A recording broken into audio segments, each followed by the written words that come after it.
from the Eternal City. This is Souls and Liberty, Rome Dispatch with Dr. Jules Gomes.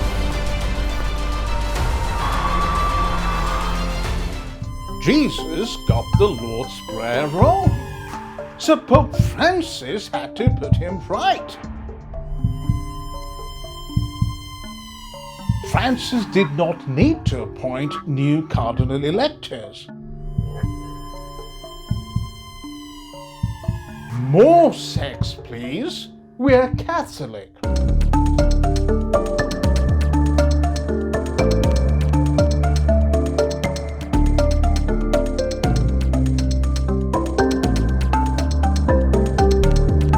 Hey Peter, it might help if you read Nostra Aetate and Lumen Gentium before going around the world claiming there is no other name under heaven given among men whereby we must be saved. And Paul, why on earth did you have to write to Timothy, there is one God and there is one mediator between God and men, the man Christ Jesus? If only Pope Francis were around, he would have corrected all of you and told you what he told young people at an inter-religious meeting in Singapore a couple of weeks ago.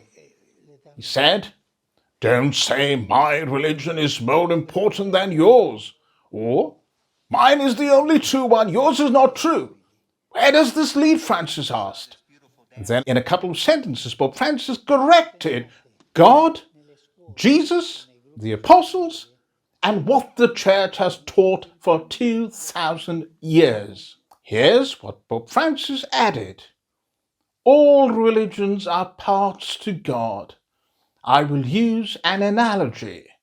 They are like different languages that express the divine. But God is for everyone, and therefore we are all God's children. But my God is more important than yours. Is this true? There is only one God, and religions, said Francis, are like languages, parts to reach God. Some Sikh, some Muslim, some Hindu, some Christian. Understood? Francis may not have biological nephews, but he certainly does have plenty of ideological nephews he can jolly well appoint to the College of Cardinals.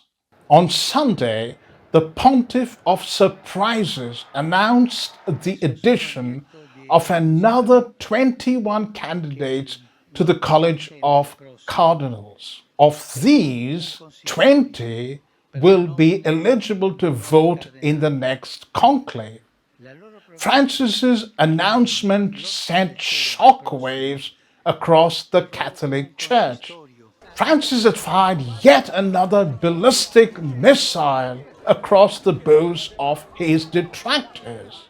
When a spokesperson for the pro-LGBT New Ways ministry asked Cardinal Joseph Tobin of Newark at a recent press conference if the synod was continuing to discuss LGBT issues, here's what he said.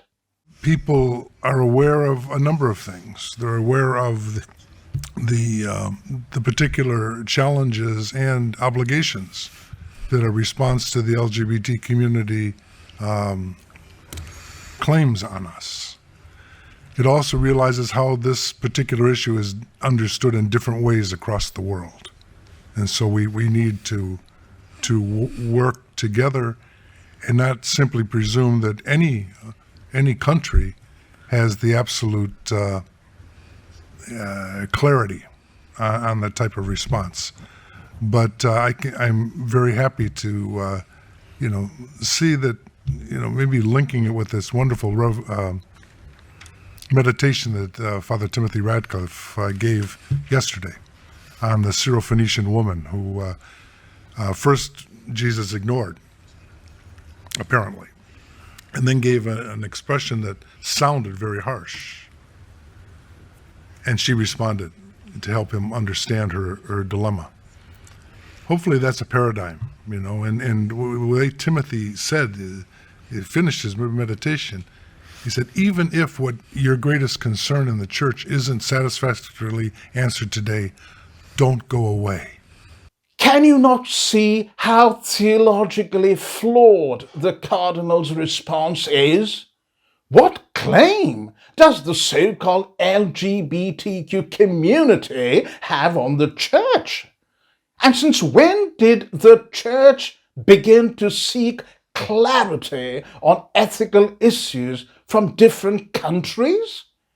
And to suggest that Jesus needed to be schooled by the Syrophoenician woman on racial inclusivity borders on blasphemy.